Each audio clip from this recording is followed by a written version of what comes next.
March 15th, 1942. The Soviet High Command just witnessed over 500,000 of his men marching into German captivity, and yet it retains a high dose of optimism. Yes, because this week, just as the enemy nearly completely wipes out the leftover formations trapped deep behind his lines, the STAVKA is informed about the possibility to transfer 6 rifle divisions into Crimea every week. You know what? It truly seems that someone very naive is leading the Soviet High Command.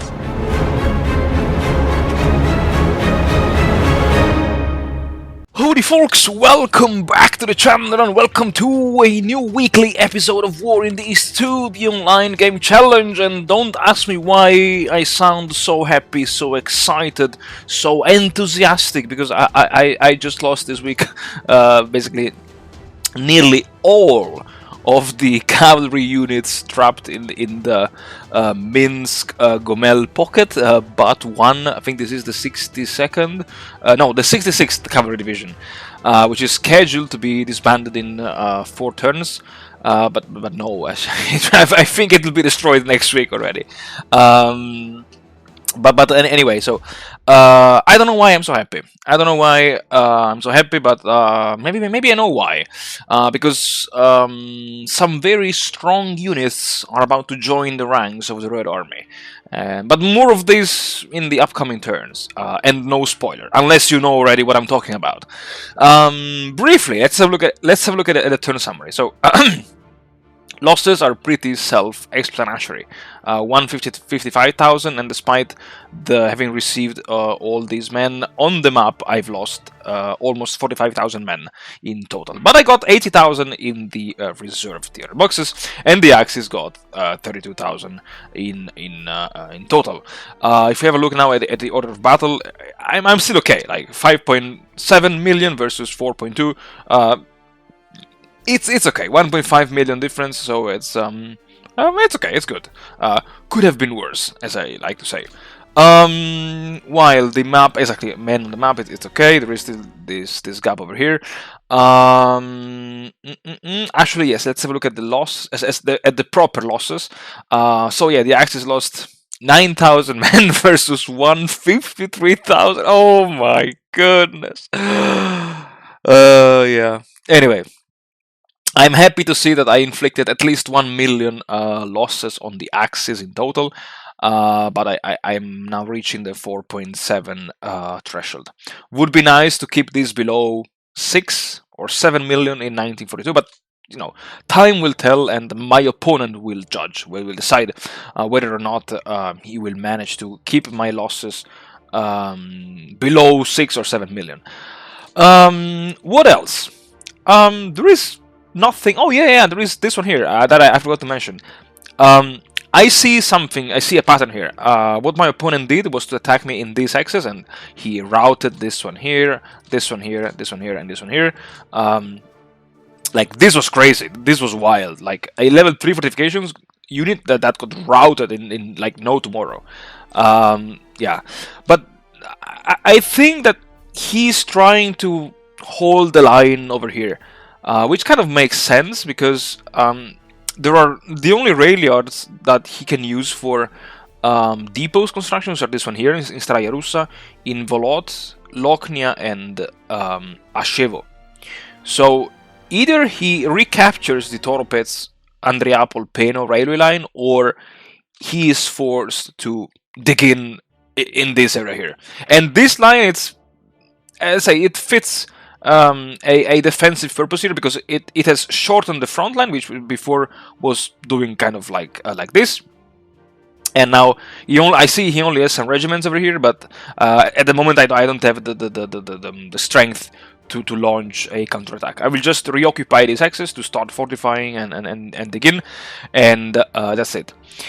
And what else? I need to take care of one unit that is in this fortress, because I think the 365th...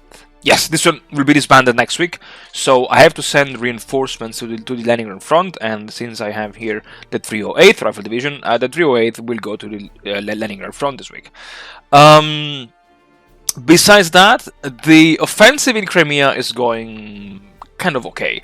One thing that I wanted to mention now is that I discovered by accident that because I have this unit here, the Black Sea Fleet Amphibious unit, I not only have the port of Feodosia, but I also have this temporary port that I can use to transfer not 3 but 6 units at once.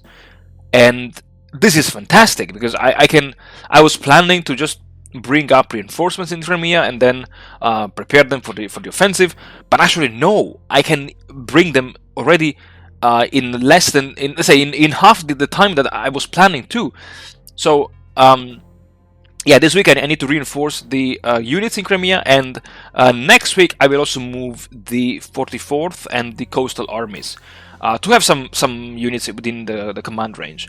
And yeah, so I would say that's all. That's all right. No. That's almost all, because I forgot the events, and we only have the excess garrison in Western Europe, the partisans, and the weather.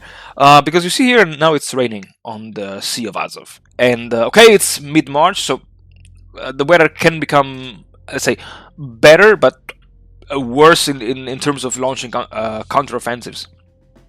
And if we look at the forecast for next week, it's going to be raining over here. So hopefully the weather will hold. And also because I want to launch an attack against the Romanians, because I noticed again by accident that here there is a level 2 fortification, and so even though here there is a level 2 fort, it's kind of tricky to attack here because I have a stack of units here, so I would need to route these and these. So no, maybe what I can do is either attack these units here or these units over here. Maybe these 3 or these 4 here. Because if I attack here, it would be nice to encircle the entire Romanian army group and these 3 German infantry divisions by sealing them off at Mariupol, or I could just close the pocket at Budyonivka with the goal of trapping these Romanians and these Germans here. I still have plenty of cavalry units. One here, one, 2, 3, 4, 5, 6, 7. I mean, it's pretty nice, pretty decent, I would say. So yeah, I will try to attack I will attack the Romanians this week, and hopefully things will go according to the Soviet plans. And well, enough talking for now, folks. And as always, let's jump straight into the episode. Alright, folks, so for this voiceover, I don't want to spoiler what will happen in this episode, but actually I wanted to kind of reply to the comments that I've seen under the last episode, and that I apologize. It took me so long to reply. You know, every one of you is saying, I need to defend Moscow.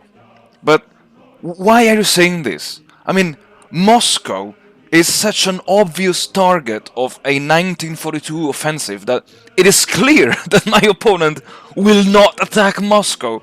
Or at least this is, let's say, the Soviet High Command bias. Like, I believe that he will not attack Moscow, so I give it for granted that he will not attack Moscow. But anyway, I don't know. That was just my two seconds of rant with you guys to reply to all of the comments at once, basically. But yeah, so this week the offensive of the Crimean front continues, and well, I let you figure out how will the offensive against the Romanians or the Romanian front go on. But yeah, because also. To be honest, because my voice somehow I don't feel it the best. I'm not in the best shape to record a voice over in this moment of the day.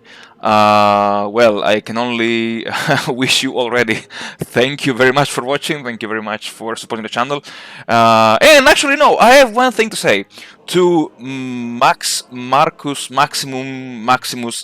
someone like that, because he wrote in one of the comments that I failed the challenge. He could beat me. You know what, my friend? If you want, you can start your own series in which you play as the Axis, and maybe, I don't know if I will play again as the Soviets, but it would be nice to face you on the battlefield, because since you sound very confident, I really challenge you to play the canonical, the non-modified 1941-1945 campaign scenario. Ideally, we could play even with the no early end, or actually with the standard, so with the early end option if you want. But yeah, let me know, because I am always up to challenges. I'm always up to be challenged by players. And anyway, folks, that's all for today. Wish you all the best. Thank you very much for watching. Thank you very much for supporting the channel. Yeah, stay healthy, stay safe, and I'll see you all in the next episode.